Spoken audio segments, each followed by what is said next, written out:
And this is going to be another Game of Thrones / A Song of Ice and Fire Q&A video. And I appreciate all the questions in the comments. Keep them coming. And I'll keep these Q&As coming. And keep sending them in for Star Wars videos as well. I enjoy doing all these Q&A videos. And today I have about 5 or 6 questions, but I'm going to save one for the very end that addresses a very popular current fan theory. And that is the R plus L equals J plus M theory.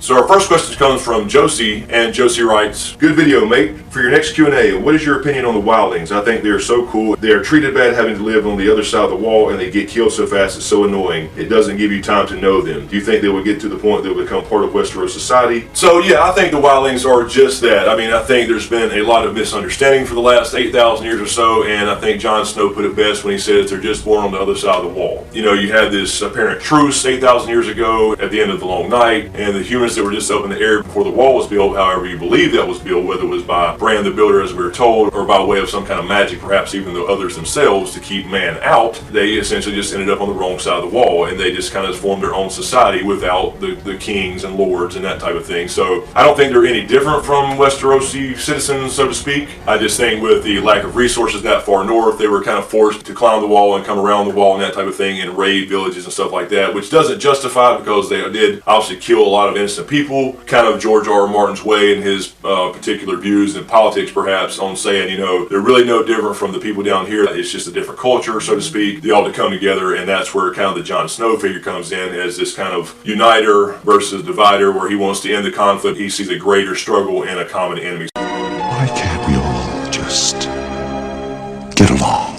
Just kind of being on the, what we're calling the wrong side of the wall, just by happenstance of where they were born, building their civilization and society up north of the wall. But then you could look at their side of things and say that the people in the south were born on the wrong side of the wall because they live in a more free society, where they don't have to deal with kings and lords and battles between different kingdoms and that type of thing. I think like any group of people, they have their bad apples, and in the end they're all human. This 8,000 years of warring is ultimately got to come to an end because there's a bigger story here, and that is the others. Or is it humans? And for our next question, Suzanne writes, "I'd like to know what you think about the HR equals HP theory for your next Q&A." So yeah, you're referring to the fairly popular theory that Howland Reed equals the High Sparrow or High Septon. I actually like this theory. I think it's pretty neat to think about, because we've never seen Howland Reed. He would be the only one left alive in relation to Jon Snow's parentage, and who would actually know about that. Him being the one that went with Ned to the Tower of Joy and found presumably a baby there in a bed of blood, and seemingly disappeared for the last 14 or so years. However, I don't think this theory is accurate. First off, the idea of the theory is great. I think that it'll be kind of cool if Howland Reed, in order to take revenge on the Lannisters and all the wrongs that was done to the Starks, since him and Ned were described as great friends, they were Stark bannermen and loyal to the Starks in the north. I think that would be a great story for him to kind of infiltrate King's Landing and become the High Sparrow, get his revenge that way by reinstituting the Faith Militant. I think that's a great concept. However, I really don't think it's plausible. First of all, Howland Reed is from the north. He is of the old gods. And if you know the High Sparrow story, basically, in a nutshell, he has gone around for years and traveled around Westeros, performed marriages and helped out the poor to build his following in the Faith of the Seven. So it took him a long time to basically travel around the countryside and gain support and gain followers and learn the Faith of the Seven and do all these things for people to end up coming to King's Landing to become the High Sparrow, and that wasn't a guarantee. I could see this theory a little bit more if there was some kind of definitive plan where he would actually become the High Sparrow and he knew he would become the High Sparrow. But in this case, it would be too much of a huge risk just to go around for years and years traveling the countryside, abandoning your original gods, learning a new religion to essentially fake your way into King's Landing as a Septon of the Seven, just to get in and take revenge on your enemies for the Starks. Because he essentially could have planned that, but he really would have never known if that would have came to fruition or not. He could have traveled the country for years and did all the things he did and never made it to King's Landing and become the High Sparrow. This would have to be done for years and years before Robb was ever killed, before Ned was ever killed. He sent his children, Mira and Jojen, over to Bran to swear fealty to Robb when he was out fighting the War of the Five Kings. So he wouldn't have had enough time to then make a plan, send his children to Bran at Winterfell, and then travel around and learn the Faith of the Seven when he had been of the old gods. That's a hell of a chance to take. Basically fake a new religion, or maybe perhaps even actually turn to a new religion, learn that, gain a following, get to King's Landing, become High Sparrow, take revenge, destroy all your enemies from within. As a matter of fact, George R. Martin himself has said that we will see Howland Reed in a future book. And King Joffrey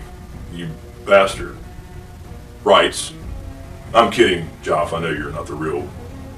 Hey man, I was wondering if you think there's an ice dragon beyond the wall or frozen in the wall. Don't know if the theory has any truth to it. Also, do you think Bran will fly a dragon or maybe just become the three-eyed raven? So yeah, there are a lot of cool theories about ice dragons. George R. R. Martin did do a separate story about an ice dragon, and I think there's something to that, and I believe that's probably in the same world as Westeros is. I don't think that there is an ice dragon in a Game of Thrones or a Song of Ice and Fire. Not that it wouldn't be really cool, I wouldn't mind that a bit, but I think just based off the duality of ice and fire, you already have a magical set of beings called the Others or White Walkers who can manipulate ice Sub-Zero style, as I've said in the past, and those guys identify with the Great Other. And then you have the dragons who breathe actual fire, and they're related to the Red God R'hllor on this side as far as the opposites or duality of this whole entire ice and fire thing. I think if you brought in ice dragons, either from beyond the wall where they supposedly has been spotted, and even the cool theory about maybe one perhaps being frozen in the wall, George R. R. Martin wasn't originally going to even put these dragons, as far as fire-breathing dragons, in the story. He was going to leave those out and make it more about people and less about magic. It took somebody basically talking him into actually including dragons in the story. I don't think he's going to also put ice dragons. I think that would actually throw the balance out of proportion. Fire dragons over here, and then ice dragons, and they're described as a lot bigger than fire dragons. Then I think you take the others out of the equation. You have fire-breathing dragons on here, and then you have ice dragons over here, and then you would also have the White Walkers, who may or may not want to control those ice dragons, but at the same time, they both would have magical properties and magical powers. You throw the balance off as far as the fire dragons. Yes, you have people controlling them, but those people are not magical. They can't manipulate fire. I don't think there's ice dragons in this story. However, I do think we will see the wall coming down one way or the other, but I don't think an ice dragon is going to pop out of it. And our next question, Lynn Ann asks, for Q&A, excellent review about Targaryens and fire. Do you think Jon Snow will raise his funeral pyre with his sword ablaze as Azor Ahai? If life has to pay for death, will Melisandre be burned with him by the Night's Watch? So yeah, this is something I've stated before actually in other videos where I think there may be a parallel moment when they burn Jon's body. So we know he's now been stabbed and presumably dead, although we're not 100% sure about that. He could just be severely wounded, although if he can live from that much blood loss, then that's a hell of a comeback in this kind of world with no hospitals around the corner. But I do think that is one of my theories, and I've stated it in previous videos, I just didn't do a separate video on it. I think since Dany and Jon are parallel characters and she had her great moment,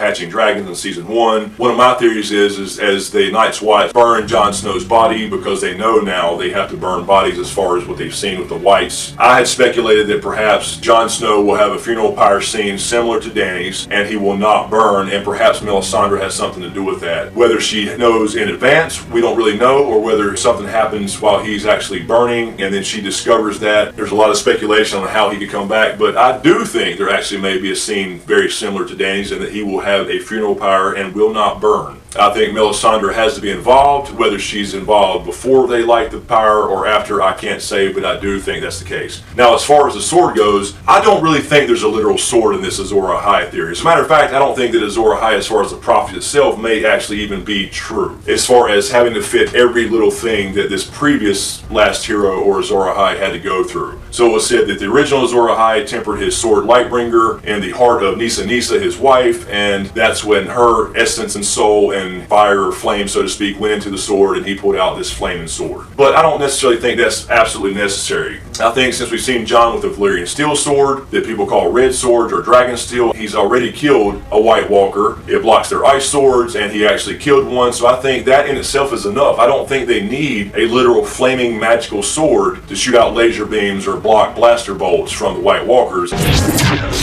I just don't think that's necessary. I think that Longclaw, being his sword, will be Lightbringer if he is this Azor Ahai character. And that's the weird thing about prophecy. Is prophecy is something that you learn about and then you go out and try to fulfill it? Or is it something that you become and then you learn about who you are? So we saw where Stannis was told he was Azor Ahai, and he tried to go out and actually fulfill every little thing that Melisandre had told him to do, and she tried to literally make him fit the prophecy of Azor Ahai. Jon is already out there doing what he thinks is right, so he's Azor Ahai in the sense that he's trying to look out for the sake of the entire kingdom. He recognizes the true nature of the true threat of the White Walkers or the Others coming to destroy all of mankind, while you have people in the Seven Kingdoms fighting on who's going to sit on the damn pointy iron chair. So I think in that sense, he's Azor Ahai, and somebody may label him Azor Ahai like Melisandre. I don't think he necessarily has to be holding a flaming sword. But then again, I could be completely wrong. And as far as the Melisandre piece, I think that if she helps Jon to be reborn, as far as recognizing who he is, which he already kind of has, I think, think, before he's actually burned, then they may celebrate her, or he may celebrate her, although he may not quite be the same. They see some shit like that, they're gonna realize, okay, you can't touch this motherfucker. We got to follow this dude. So I don't necessarily think that Melisandre will then be labeled as a evil person. I think she is actually doing what she thinks is right and what she thinks is the best thing for all of mankind, even though the thing she does comes across as bad or evil or what have you. It's pretty damn horrible to burn people, but if you look at it from her perspective, where she feels the weight of the world on her shoulders, she does these things for the good of everyone and to save the entire planet or world or whatever the fuck this place is. And finally, Darren writes, R plus L equals J plus M. What do you think about the theory that says Lyanna had twins and Mira Reed is Jon Snow's twin sister?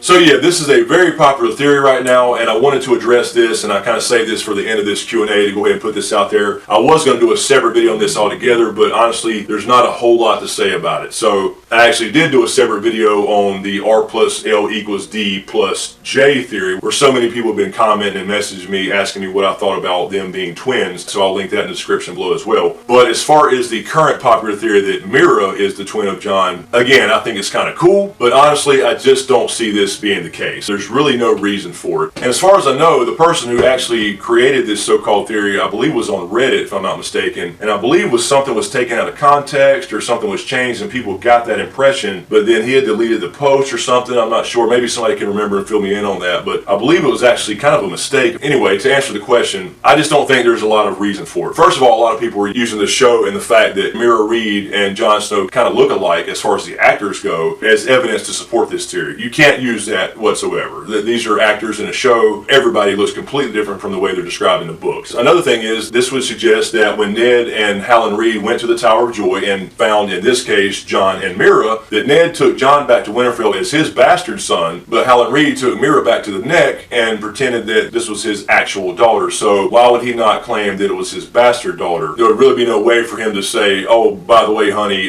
here's our real kid that I found down here at the Tower of Joy in Dorne. I don't know how you missed having birth or whatever, but here she is. Another thing people throw out about this theory is that perhaps this is why there was such a bed of blood that Lyanna was supposedly found in. I talked about this in the last video I just did on the Jon and Dany twin video. Just having twins doesn't mean anything as far as death during childbirth goes in this world. There's been plenty of people, Targaryens, Lannisters, many other houses that have had twins and no complications, and there's just as many people that die during single childbirth as there is during people dying with twins. The other thing is that Mira, in the books at least, is actually described as looking like a Crannogman. She's described as having green eyes and dark hair and that type of thing, looking like her father and her brother. That's specifically pointed out in the books. There's no real evidence either, even in the books, as far as looks go, as the way they're described physically, of them looking alike. And the last thing I think a lot of people have thrown out there is that Alfie Allen quote that he threw out there about, Jon Snow's parentage having kind of a Star Wars theme to it. Basically, they're using that quote to say, well, Luke and Leia were twins in Star Wars, so that means Jon had to have a twin. No, not really, because before Leia was ever discovered to be in the equation, we had to learn that Luke had a secret father that was still alive, and that's really, I think, all that Alfie Allen was referring to. The last point I would make is simply, there's really just no literary sense to be made of Mira being Jon Snow's twin. I essentially think that Mira is there as a supporting role to Bran. I think her job in the story is to help Bran get to Bloodraven. Really, that's all it's there for, is to kind of link the fact that Howland Reed helped Ned in his quest as far as in the war, and then post-war when he went to the Tower of Joy with Ned. So I think that's there just to kind of continue that Reed-Stark alliance, where now Jojen and Mira are there helping the next generation of Starks fulfill their destiny, so to speak. So anyway, that's it for this week's Q&A. Let me know what you guys think in the comments below. I have more Star Wars videos coming, as well as Game of Thrones. In the meantime, click here for the last video I did on the R plus L equals D plus J theory about Dany and Jon possibly being twins, and you can also click here for the last video I did, which is a collaboration with Bar from BarTube, and we talk about the top 5 characters gone missing on a Game of Thrones or a Song of Ice and Fire. Thanks again, you guys, for all the support. Really appreciate it. Don't forget to subscribe to get everything. Leave me a comment, tell me what you think. Thanks for watching, you guys, and we'll see you next time.